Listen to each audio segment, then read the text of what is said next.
Salut les bons taïlos, je suis ravi de vous retrouver pour cette nouvelle vidéo. Donc aujourd'hui dans cet atelier nous allons travailler ce chêne vert. Allez, jingle.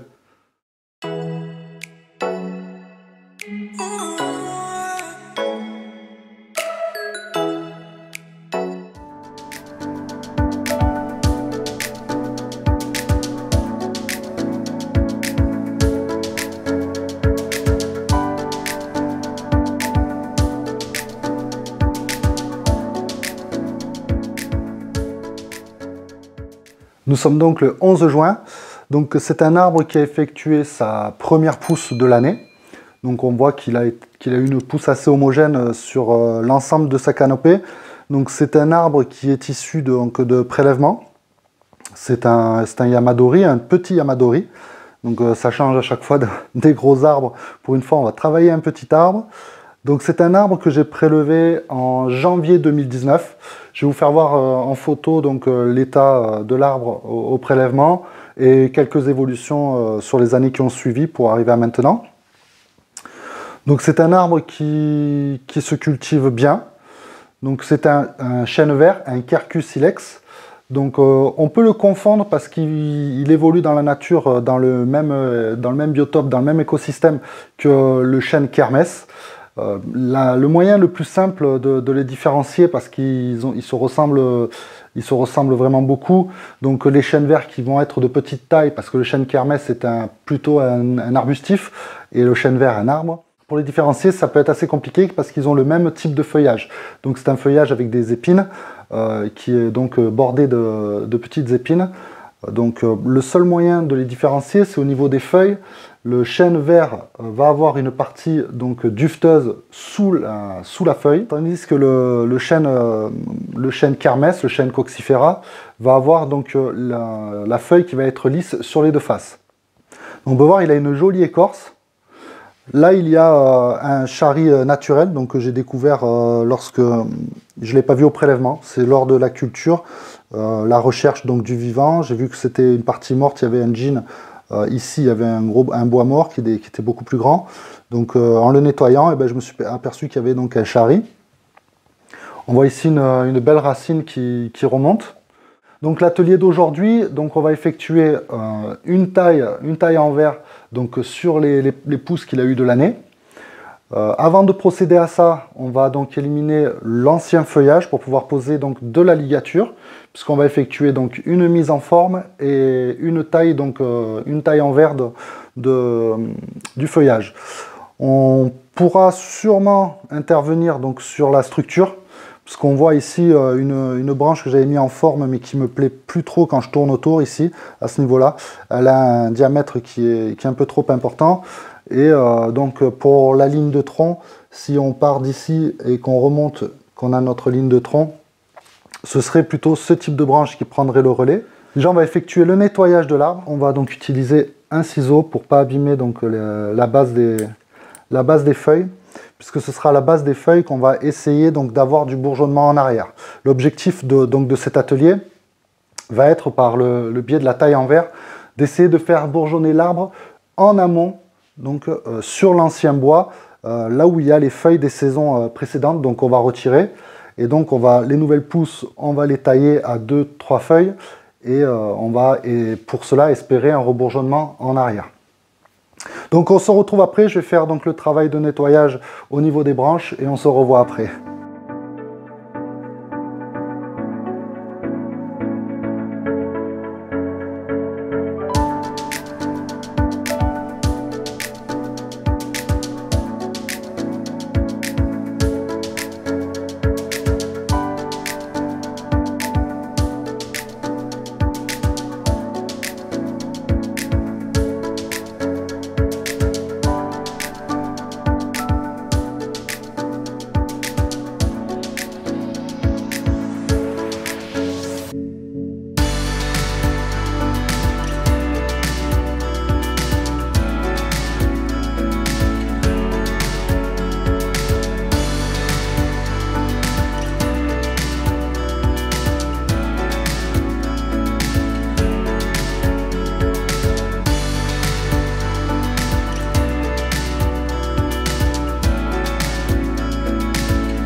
Ok, donc je viens de terminer le retrait donc, des feuilles des années précédentes. Donc là, on se retrouve avec toute la pousse donc, de cette année. Au niveau substrat, c'est un arbre qui est donc cultivé dans 70% pumice et 30% zéolite. On voit ici la trace donc, de la poche d'engrais organique. Donc il est fertilisé donc, en engrais organique équilibré.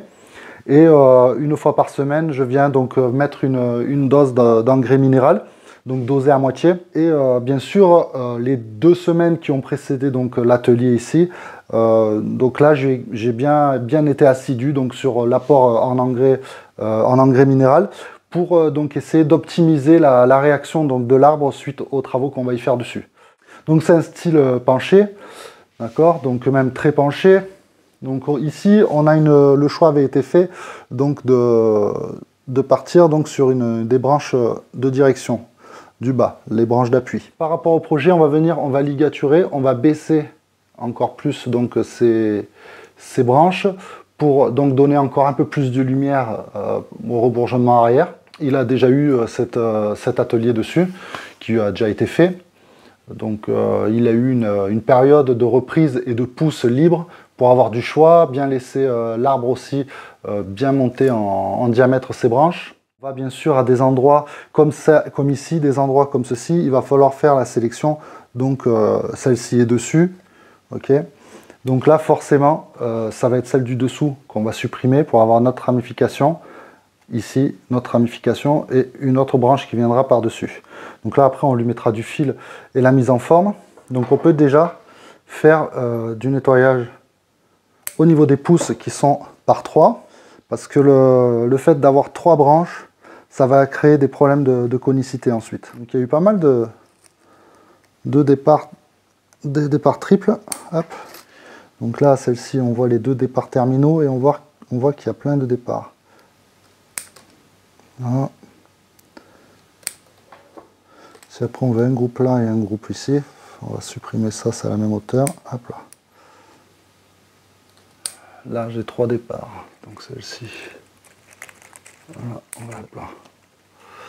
Ok.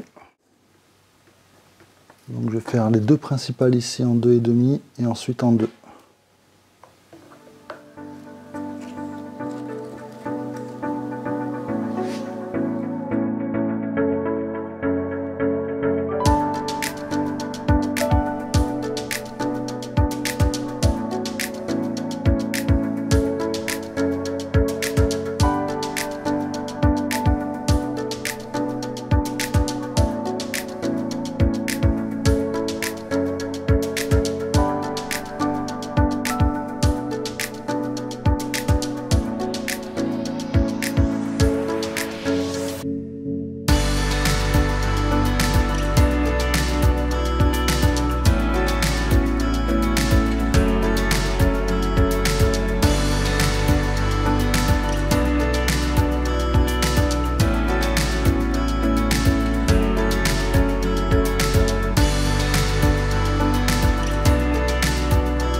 Ok, donc on a fini de ligaturer l'arbre. Donc le positionnement des branches, il n'est pas trop mal. Là, en vue aérienne, on voit que tous les espaces sont comblés. On a donné du mouvement aux branches. Donc là maintenant, je vais revenir donc sur la canopée déjà pour équilibrer un peu, pour équilibrer les forces, parce qu'on voit qu'en haut, quand même, il y a eu des branches qui avaient eu plus de puissance que d'autres. Donc on va revenir à 2 ou 3 entre-nœuds. Ça va nous permettre en même temps donc d'équilibrer la canopée, et on va tenter de faire un rebourgeonnement en amont, un peu plus haut. Et bien sûr, on va essayer donc de créer de la ramification. Donc la ligature qui a été utilisée, donc c'est de l'aluminium, ça a été du fil de 1,5, 2 et 2,5. Là, on a réussi à faire tout l'arbre avec ces diamètres de ligature.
Donc maintenant l'atelier sur cet arbre est terminé.